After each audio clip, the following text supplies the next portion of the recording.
Welcome back to the show. We got a great one lined up. Somebody roll that beautiful intro.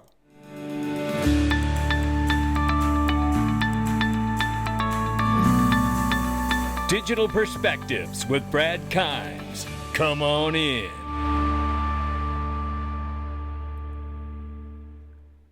Welcome back to the show. You can follow us on Twitter, YouTube, and digperspectives.com for exclusive content. Right now, $2.42 trillion market cap for crypto. The market is off 0.2%.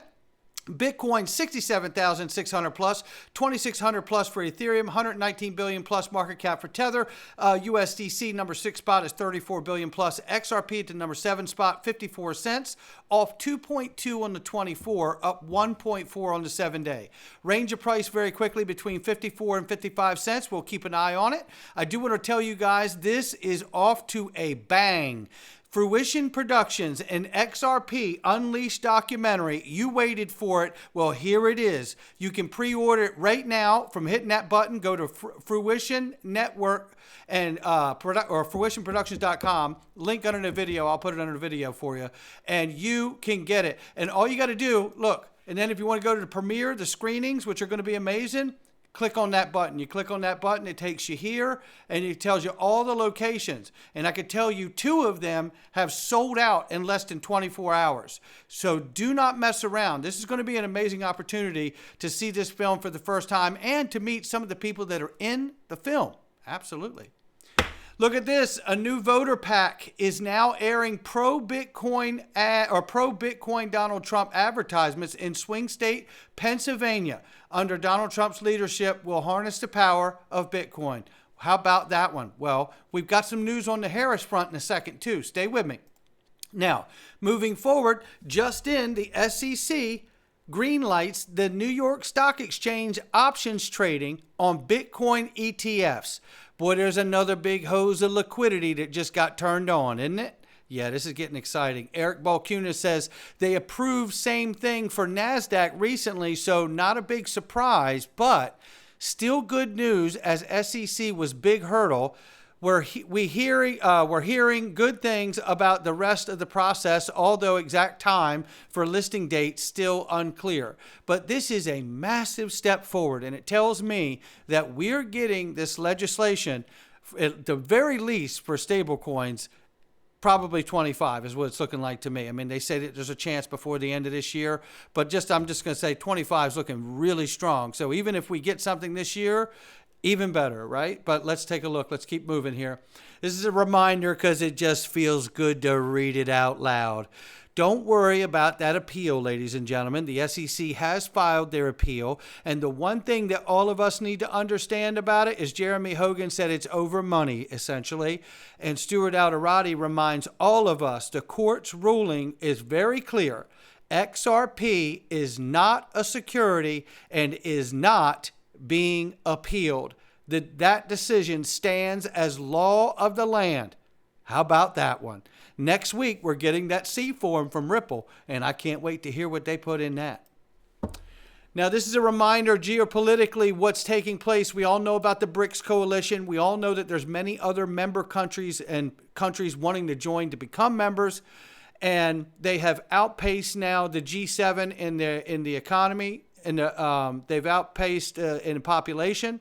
They've outpaced us in natural resources in the world. And they're getting even bigger. And now they are successfully testing the BRICS Business Forum, this new BRICS Pay system. Oh, stay with me. This here is Putin announces BRICS plans to adopt digital currencies for investments. I want to come up with the discussion of the use of digital currencies in investment developments by BRICS member states inside the group and also in the interests of other developing and emerging economies with good prospects. And we are to come up with a toolkit that will be under the supervision of the respective BRICS institutions that want to come. So there you have it. So look, it's coming. That's the point. The geopolitical angle has to be understood because we know that there is pressure there. They are moving forward. The United States has to do something because the dollar will go down so quick, it'll make your head spin if they don't. And I just can't believe that people will stand back and do nothing in the government. I do believe there is a plan because we know that there's legislation that they could put through. Stablecoin bill, the FIT 21, right? They could get something through to get us started so we don't run the risk that we're at now currently. Meanwhile, Bank of America warns that gold may be the last safe haven as U.S. Treasuries face risks from surging national debate. National debt. Oh my goodness, I'm tired. But you know what? We got to do what we got to do. We got a lot to go over. I want to get it in. So here we know the national debt is surging. BRICS payment is moving forward, their payment system. Russia, big leader in BRICS, is telling you they're going to start incorporating digital assets. This is going down. And it is happening. This is like a candle burning from both ends, ladies and gentlemen. And we're in the middle. So, we know where this has to go. Meanwhile, let's reinforce the notion of what's going on with the U.S. dollar. Anthony Pompliano, I can't believe it. I actually believe what he's saying. I agree with it. The volatility on this thing is way too high for anybody to call that a savings account. I mean, you may like it, but I think that's a bridge too far right now, isn't it? Over the last 30 years, the US dollar has lost 50% of its purchasing power. So in my lifetime, $1 now buys you 50% or 50 cents of service and goods. And so when you think about that, the most volatile asset that most people hold is the dollar, and they're on the wrong side of volatility. Bitcoin, on the other hand, over a long period of time appreciates. And so the best statistic to look at this is in 2016, the average median home was about $380,000. I'm sorry, $280,000. Today it's over $400,000, right? So 50% increase in the average home in America. During that same 8-year period, it used to cost 664 Bitcoin to buy that home. Today it costs 6 Bitcoin. It has been a 99% reduction in the cost of a home in America if you held Bitcoin. And so another way to think about that is if you had about $5,000 of Bitcoin in 2016, today it could buy you a house. But depending on... It's a good point.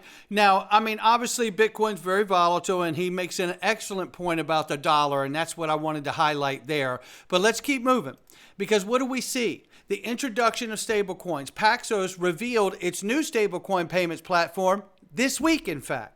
And what else do we know? We know that we got so much going on, whether it's USDC or Paxos or the real USD, which is about to launch. Let's call it imminent because it pretty much should be imminent at this point. This is super exciting because we know that this is going to help to soak up those hyperinflated bonds and treasuries, right? Then we hear this from Brendan Barry from Ripple. Shane, what is that today? The size of cross-border payments is unfathomably massive. In terms of value moving across borders, you've seen this, statistics pointing to $56 trillion of value moved across borders annually. You've seen other researchers point to numbers far greater than that. And those numbers are really hard to conceptualize. It really just sits on your point, which is there is a ton of money moving across border constantly. And so this is an area which is an obvious insertion point of really trying to make a difference. Shane, there you have it. And I'm putting that in there for us to see so it reminds all of us none of this happens without the market infrastructure that's built. Who's integrated with FedNow? Take your time, I'll wait. Ripple. Where's all this fancy stablecoin business going to fly across what kind of rails? Banking rails. Well, what are the federal banking rails on the backside? FedNow. That's why I'm getting so excited. Stablecoins will serve as the United States defense for U.S. dollar status as the global reserve currency in response to de-dollarization. So, again, to lay out the points that I've put out here, we have this massive, massive collision course of the national debt, of the BRICS coalition getting stronger by the day, releasing their own payment system, and then eventually graduating to release their own reserve currency backed by gold, they have said. And what I see with stable coins being released and the plan to put that legislation through tells me that this is one of the first step plans to support the de-dollarization movement happening to the dollar. And it also tells me that they know it's coming, or they wouldn't need stable coins at all. They'd just be pushing to have a CBDC now, wouldn't they? But see, you can't create a new use case if the federal government is the one holding the bonds, because they're already the ones holding the bonds, right? Now, in order to be able to deal with all of this de-dollarization, we have to start allowing other people to hold the bonds and issue stable coins. That's what a mess we're about to run into. Meanwhile, it is being said Vice President Kamala Harris is looking at potential replacements for SEC Chair Gary Gensler. Insider told Unchained. Now, I don't know the lady, but I do know this. I know Dr. Brummer on the left, and he would be an amazing chairman. I really do believe that. He knows this space extremely well. Now, I've already thrown my hat in the ring in support behind Giancarlo before Dr. Brummer was mentioned. So I'm a bit torn here. But I also feel like we can't lose if it was either one of them, because they're both going to do a great job. So, either with that said, let's take a look at this really quick before we get out of here. Ripple had just recently at Swell Sheila Bair from the FDIC. The woman was recognized by Forbes as one of the world's most powerful women twice in her career. And now she's being brought on as an advisor in the Ripple team for RLUSD. Isn't this amazing? So we got Rosie Rios from the Treasury, right? The 43rd treasurer, and now the woman who's been voted the most powerful woman in the world twice is now the real USD advisor. Come on in. Yeah, I'm liking where this is going, ladies and gentlemen. And with the geopolitical things that are quite scary to consider, BRICS, the debt itself here at home, the lack of fiscal responsibility, no matter who's on Capitol Hill or in the White House. Write that down. We got a bit of a trifecta headed towards us, but I tell you, seeing Ripple position themselves with the right people like the Treasury and the FDIC and other agencies like that tells me that they are planned for the moment that we all know is coming. Brace yourself, ladies and gentlemen. Looking at this from Dark Defender, XRP BTC chart had the reversal in July and August. It is now standing on the same area as 2017, 2021. We will see the dominance starting in November, Dark Defender says. And here it is right here. There's the oversold areas. So, how long is it going to be? And how high will it go once it does? I don't know. Not financial advice from me or anyone else. It's just my digital perspectives. I'll catch all of you on the next one. By the way, actually, before I go, I have to give a very, very special congratulations to my youngest stepdaughter who just finished her first 10K this morning. And it was remarkable to see the look on her face as she crossed that finish line. No doubt about it. I'm very proud of you. Love you very much. You're doing great things and there's greatness within you. I'll catch all of you on the next one.